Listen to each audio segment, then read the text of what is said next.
Ayan, so let's try this. I have my own bag. This is it.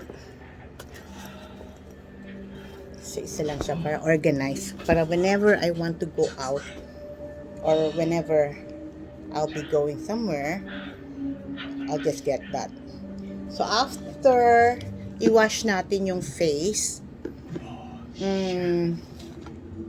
patay ng i-toner natin. Okay, so I have my nanonood kasi din ako. Yan.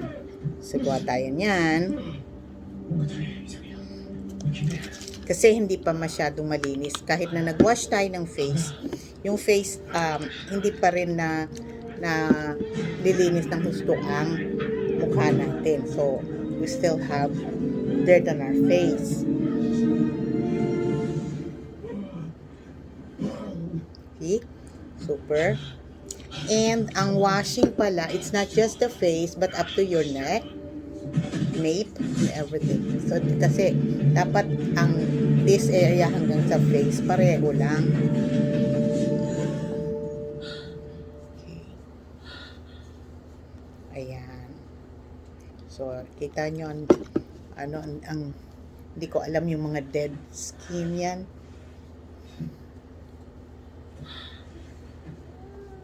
Alright. And then, that's the time na we're gonna put moisturizer. Before, hindi ako kagad ako sa serum. Kaya lang, may nagsabi sa akin na mas maganda na may moisturizer muna para mabilis ang kapit. Okay. Nung ang skin natin, take note,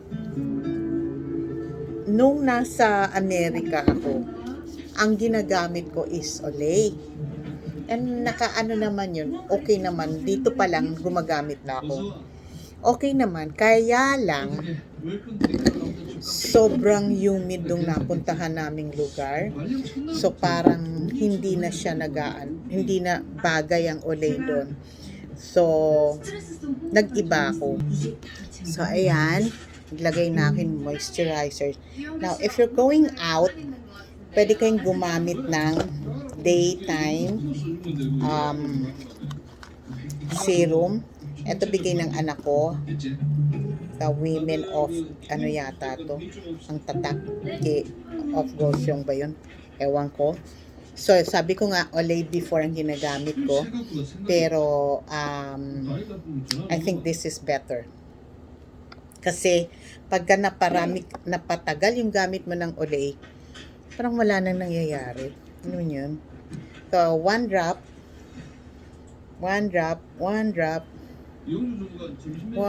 ayan. So, konti lang.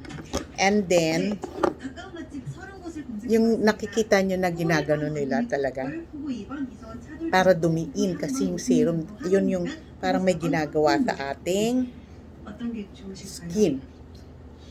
Okay?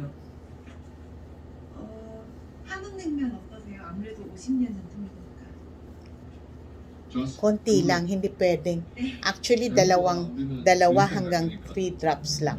The most is 3 drops kasi medyo maliit lang yung kanyang lagayan. And we have to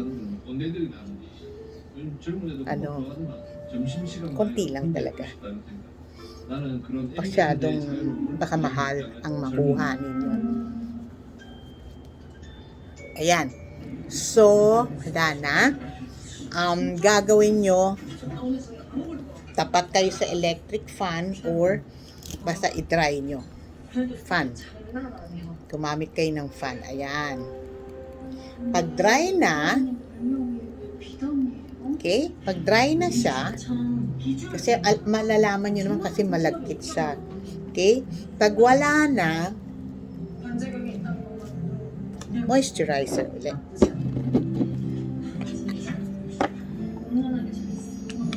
Yan. Ito lang siyang gamit ko. Korean. Maganda ang mga Korean products. At totoo lang. Pero mura kumuha sa Lazada. Yan, tapos na ang moisturizer natin. So, ano na mangyayari? Siyempre, paano muna naman? Okay, sabi ko kanina, merong serum ng day. And meron ding serum ng nighttime. Ito yun. Retinol. Okay. Kung hindi pa sanay ang inyong muka, hindi nyo kailangan araw-araw. No. Ano to? Parang 2 beses sa isang linggo. O kaya 3 beses sa isang, pinapatuyo ko. 3 beses sa isang linggo. So, depende sa inyo kung anong feeling nyo na napagod ang mukha ninyo. Then that's the time na maglagay kayo ng night cream. Okay? Hanggang dito yan. Okay, kasi ang inaano natin is maging clear ang ating skin, maging klaro lang siya. Parang hindi ba, kasi at my age, 60, di ba? Yung mga 16 ganyan, papunta na sa 60, 59 ako eh. Papunta na sa 60. Minsan, di ba, ang kulubot na natin dito, at least ito nakakatulong. Ayan, wala pa akong kulubot. Tapos medyo sunken na yung ano, dahil sa panood ko up to 3 o'clock, kaya ganyan yung mata ko. Pero usually kapag nakakatulog ako ng 10, okay lang yung mukha ko, okay lang yung face ko, yung eyes ko. Alright, so pagkatapos ng serum and ng moisturizer, ano nang gagawin? Kung dito lang kayo sa bahay, lagay lang kayo ng SPF, sunscreen. So, women of Josing ba to? Hindi ko alam talaga. Or yung kay Vicky Bello, o kaya yung sa pants. Wala akong particular ano. Basta ito, natira lang yan. So, I'm gonna make use of that. So, hindi siya dapat ganun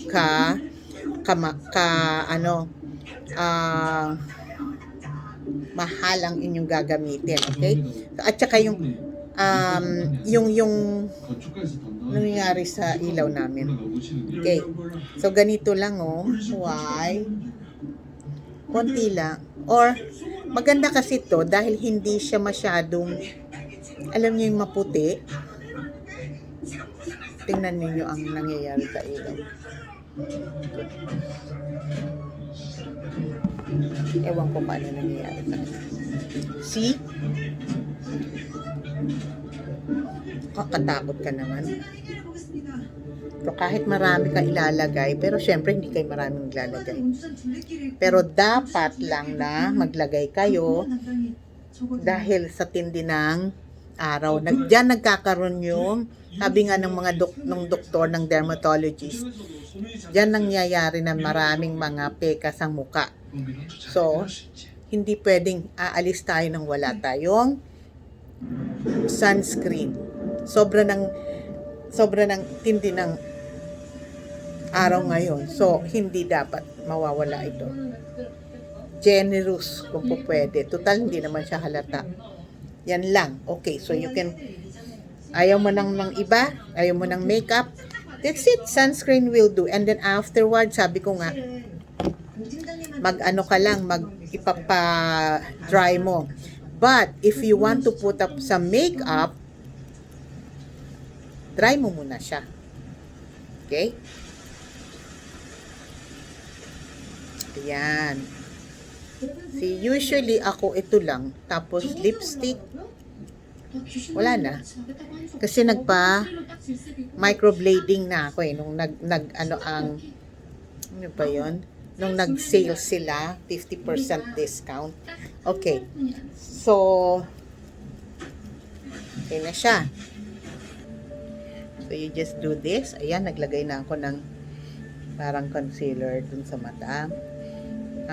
Dati gumagamit ako ng sponge, kaya lang napupunta siya sa kung saan. So, eto na lang, brush na lang. Tsaka better ang napansin ko, better ito. Wala naman ako nilagay sa leeg, pero lagay na tayo. And then may napanood ako sa TikTok. Ayan. Doon sa ano, sabi niya, maganda na lagyan mo ng, wala akong ano, panga, puro taba. Pero sabi, nung napanood ko sa TikTok, damihan mo daw, kasi daw, iaano mo, tawag nito, spread mo siya, okay? Yun daw yung dahilan para kunyari you have a blush on. Tapos, now, paano to? Actually, alam nyo, kunyari graduation, nalaman ko sa SM pala. Mas magandang pumunta ka doon, tapos bago mo bilhin, papagawa ko sa kanila ng mukha mo. Libre lang. Tapos, kunyari yung eyeliner, ganun. O, diba? 3년치 비용 3억을 선입금했습니다. Na make-upan ka na ng libre, mura lang yung binili mo, tapos forever mo pang magagamit. Hindi naman forever, pero matagal mo magagamit. Yan. Okay? So, hindi halatado pa makeup ka, di ba? Okay. So, ano pang susunod? Powder. So,